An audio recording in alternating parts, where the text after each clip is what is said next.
Good morning to you all. Dushyant का नाम सुना आपने? दुष्यंत की शादी हुई शकुंतला से। शकुंतला के हुआ भरत, और भरत की परंपरा में हुए प्रतापी। प्रतापी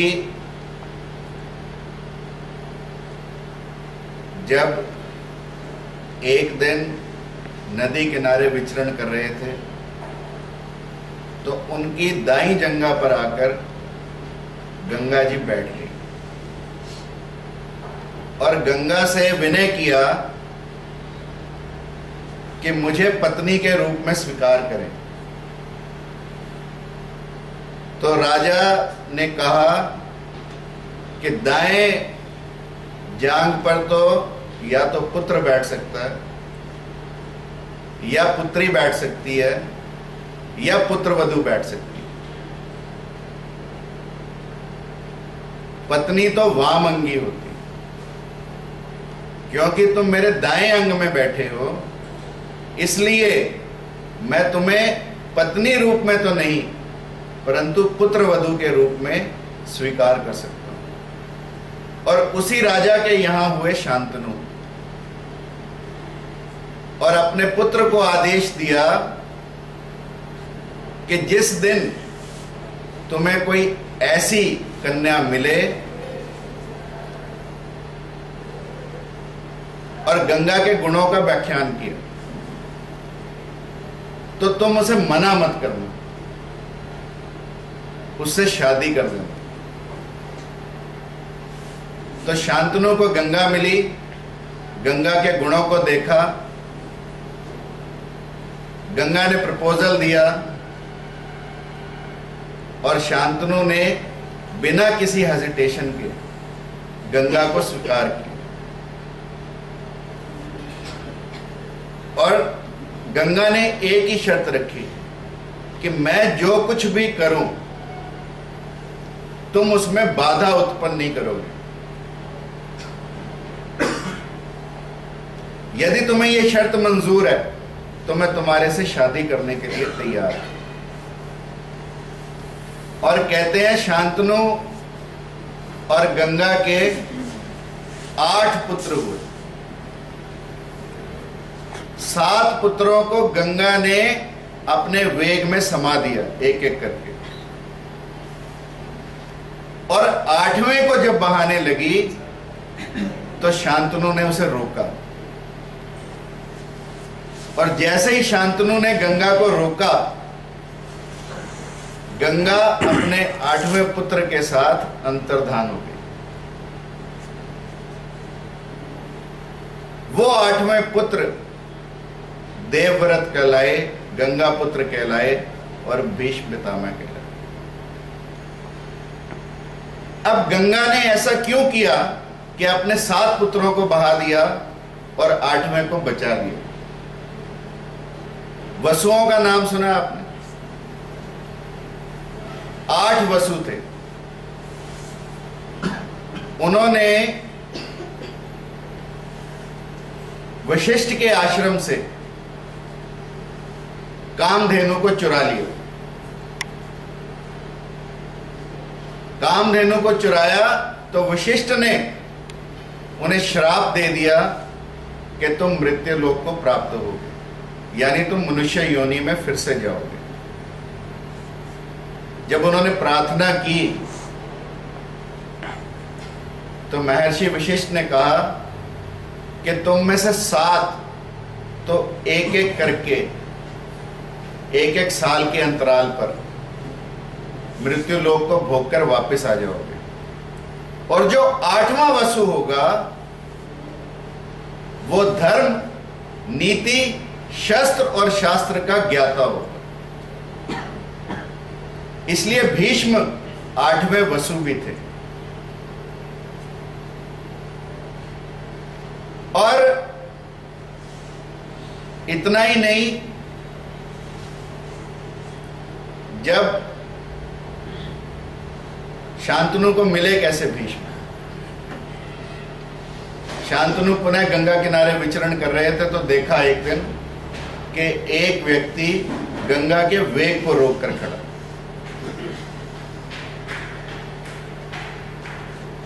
गंगा के वेग को रोकना कोई आसान कार्य नहीं। पता किया तो पता चला कि ये गंगा पुत्र, तब शांतनु गंगा के पास गए और अपने पुत्र को वापस लेकर आए।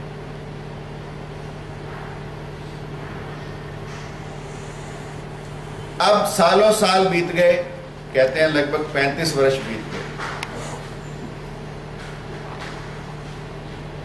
और शांतनु फिर से विचरण करने के लिए निकलते हैं तो उन्हें निषाद कन्या सत्यावती मिलती है। सत्यावती पर मुग्ध हो जाते हैं, सत्यावती पर आसक्त हो जाते हैं। सत्यावती के पिता के पास सत्यावती को मांगने जाते हैं तो निषाद राज की एक ही शर्त कि मैं अपनी कन्या को तुमसे ब्याहने के लिए तैयार हूं, परंतु यदि मेरी कन्या से उत्पन्न पुत्र ही तुम्हारे राज्य का उत्तराधिकारी बने।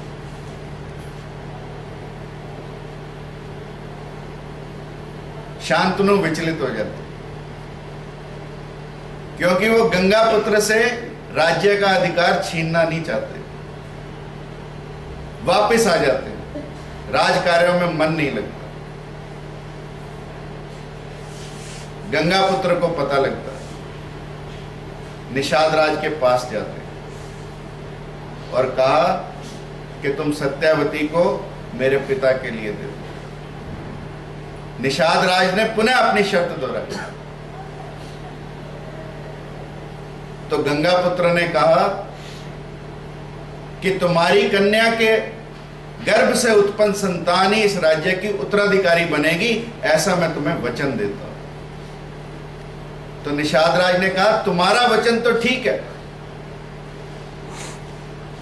परंतु तब क्या यदि तुम्हारे से उत्पन्न संतान ये कहने लगे कि हमारा अधिकार है राज्य पर।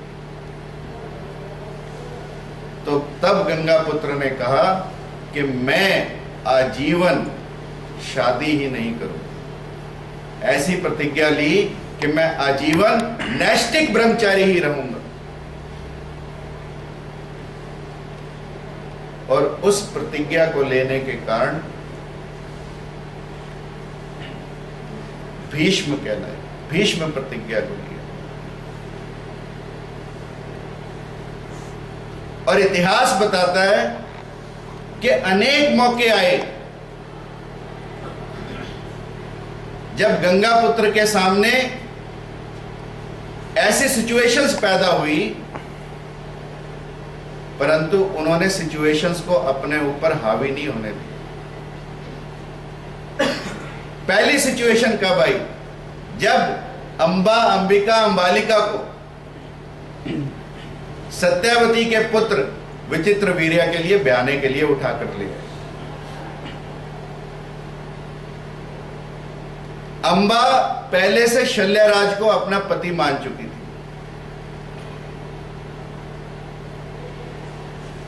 तो जब भीष्म को इस बात का पता चला तो वो अंबा को पुनः काशी छोड़ाए, परंतु शल्यराज ने अंबा से शादी करने के लिए मना कर दिया। तब परशुराम जी अंबा के ब्याह का प्रस्ताव भीष्म के पास लेकर आए और कहा क्योंकि तुमने इस कन्या को उठाकर लाए हो, इसलिए इस कन्या से ब्याह करो।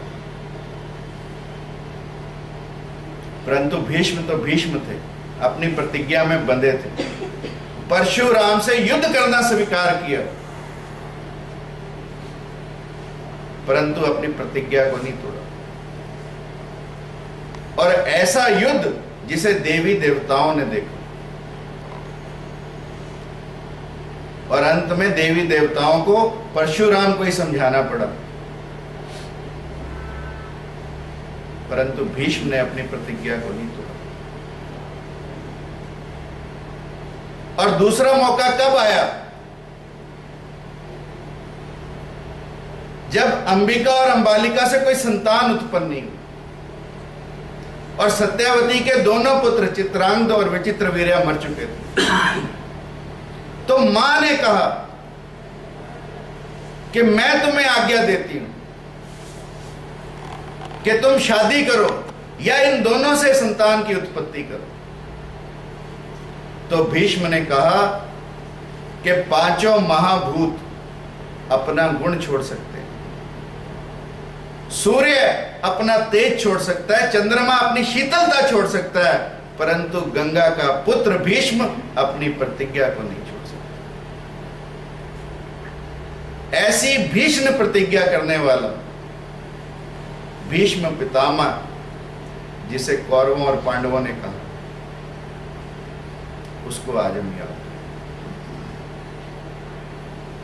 यानी संकल्प में कितनी शक्ति हो सकती है और संकल्प को कैसे निभाया जाए, यह हम भीष्म पितामह के चरित्र से सीखते हैं। एक गुरु ने अपने शिष्यों से पूछा कि पहाड़ को कौन काट सकता है, पहाड़ से ज्यादा शक्ति किसमें है? तो शिष्यों ने कहा लोहे को, क्योंकि लोहा पत्थर को काट सकता है। तो गुरु ने कहा लोहे से ज्यादा शक्ति किसमें है? तो शिष्यों ने कहा अग्नि में, क्योंकि अग्नि लोहे को पिघला सकती है। तो गुरु ने फिर पूछा कि अग्नि से ज्यादा शक्ति किसमें है? तो शिष्यों ने कहा वायु में, जल में, क्योंकि जल अग्नि को बुझा सकता है और वायु जल को सुखा सकता है। तो गुरु ने कहा कि वायु से ज्यादा शक्ति किस चीज में हो सकती है? तो शिष्यों के पास कोई जवाब नहीं। तब गुरु ने कहा कि सबसे ज्यादा शक्ति संकल्प की शक्ति है। यदि आप जीवन में कोई संकल्प ले लें, चाहे वो छोटा ही संकल्प, और यदि उस संकल्प को आप जीवन पर्यंत निभा सकते हैं, तो उससे बड़ी शक्ति किसी चीज में हो नहीं सकती। इसलिए it is very important in our life कि हम छोटे छोटे संकल्प लें। इतने बड़े संकल्प तो लेने की शक्ति हम में नहीं है, परंतु हम एटलीस्ट छोटे छोटे संकल्प ले सकते हैं, दिन दिन के ले सकते हैं, जीवन के ना से, कि कम से कम एक दिन हम किसी से ईर्ष्या नहीं करेंगे, एक दिन किसी की चुगली नहीं करेंगे, एक दिन किसी की बुराई नहीं करेंगे, या एक दिन कोई सेवा के कार्य करेंगे, कोई अच्छे कार्य करेंगे, एक दिन कोई धर्म ग्रंथ पढ़ेंगे, या कुछ समय के लिए भी कुछ संकल्प लिए जा सकते। उनसे हमारे जीवन में निर्माण हो, क्योंकि भीष्म पितामह का जीवन चरित्र इतना विराट कि प्रत्येक शब्द उनके जीवन का इंपॉर्टेंट है। ऐसा व्यक्ति जो अपने मरने की विधि खुद से बता दे, उससे बड़ा व्यक्ति कौन हो सकता है? भीष्म पितामह को परशुराम का वरदान भी मिला हुआ, जीवन में कोई उन्हें शस्त्रों से हरा नहीं सकता। ऐसा व्यक्ति जिसने भगवान कृष्ण की प्रतिज्ञा को तोड़वा दिया हो। भगवान कृष्ण ने प्रतिज्ञा ली थी कि मैं महाभारत के युद्ध में कोई शस्त्र नहीं उठाऊंगा, कोई अस्त्र नहीं उठाऊंगा, और जब भीष्म ने अपने बाणों की बौछार अर्जुन पर की तो मजबूर होकर भगवान कृष्ण को रथ का पहिया उठाकर भीष्म पर प्रहार करने के लिए भागे थे भगवान कृष्ण। भगवान कृष्ण की प्रतिज्ञा को जो व्यक्ति तोड़वा दे, ऐसे भीष्म पिता। और अपने मरने की विधि क्या बताई? जब पांडव और कृष्ण मिलकर भीष्म पितामह के पास गए और कहा कि यदि पितामह आप ऐसा ही युद्ध करते रहे, 10 दिन तक लगातार युद्ध, पांडवों को कहीं जीत का कोई प्रश्न ही नहीं पैदा हुआ। तो भीष्म ने कहा कि मैं यदि रथ विहीन व्यक्ति हो, यदि कवच विहीन व्यक्ति हो, यदि ध्वजा विहीन व्यक्ति हो, यदि अंगहीन व्यक्ति हो, यदि स्त्री सदृश व्यक्ति हो, या स्त्री का नामधारी व्यक्ति हो, या जिस व्यक्ति ने अपने अस्त्र जिससे छूट गए हो युद्ध में, उस व्यक्ति पर प्रहार नहीं करता। और यदि कोई ऐसा व्यक्ति तुम मेरे सामने लाओगे तो मैं प्रहार नहीं करूंगा। और तुम्हारी ही सेना में शिखंडी नाम का व्यक्ति है। और शिखंडी कौन था? अंबा का ही स्वरूप था। अंबा जिसे भीष्म उठाकर लाए थे, शादी से मना कर दिया था, तो अंबा ने अभिशाप दिया था भीष्म को कि मैं तुम्हारी मृत्यु का कारण बनूंगी। अंबा ही शिखंडी बनी और शिखंडी ने अर्जुन के रथ को उस दिन चलाया। अर्जुन के आगे अड़ के खड़ा हो गया। अर्जुन बाणों की बौछार करे, पितामह को लगे, परंतु पितामह शिखंडी को बाण ना लगे, इसलिए प्रहार ही ना करे, क्योंकि शिखंडी आधा नर आधा नारी। शिखंडी को बचाना और अपने ऊपर प्रहार सहना। एक एक बाण प्रत्येक अंग को बीत गया, परंतु उफ तक इस इंसान से नहीं आई। और अंत में बाणों से विदा ये व्यक्ति रथ से नीचे गिरा, बाणों की शैया पर लेटा, सिर लटक गया। लोग सिर उठाने के लिए सराहने लेकर आए। तो पितामह ने कहा कि मुझे ऐसे रुई या कपास के सराहनों की आवश्यकता नहीं है, मुझे कैसा सराहना चाहिए वो अर्जुन जानता है। और कहते हैं तब अर्जुन ने 3 तीर अपनी छाती पे पत्थर रख के पितामह के सिर से बीन दिए, मस्तक से बीन दिए, और पितामह को सराहना दिया पितामह के सिर। और जब पितामह को प्यास लगी तो अनेक लोग पानी लेकर आए, परंतु अर्जुन जानता था पितामह की प्यास की। अर्जुन ने दाईं तरफ बाण बींदा पृथ्वी में और बाण गंगा को उत्पन्न किया और भीष्म के मुंह, ताकि मृत्यु के समय भी मां उनके मुख में।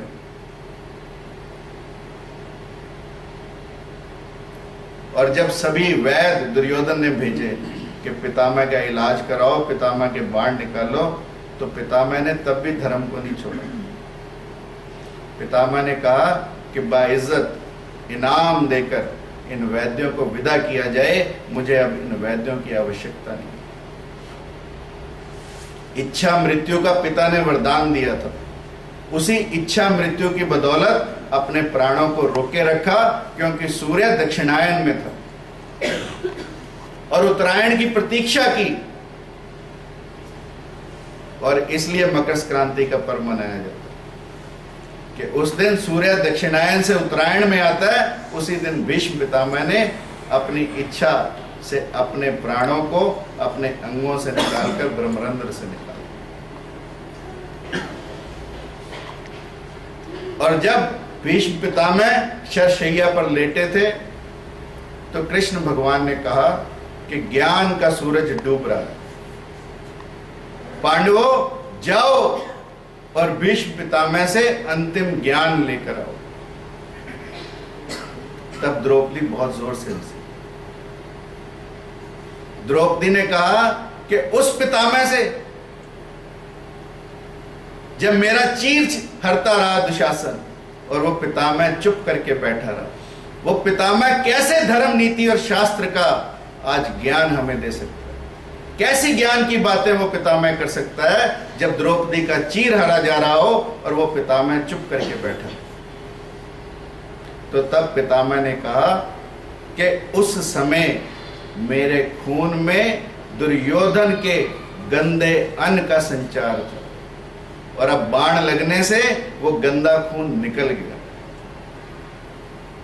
पुनः मेरे अंदर ज्ञान उद्घाटित हुआ।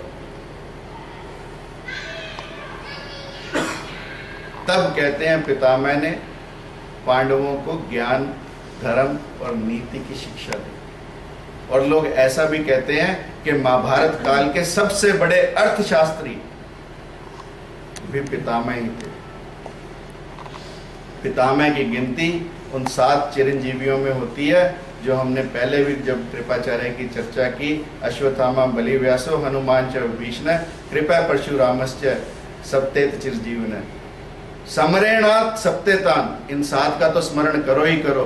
मार्कंडे च अष्टमम, मार्कंडे 8वां।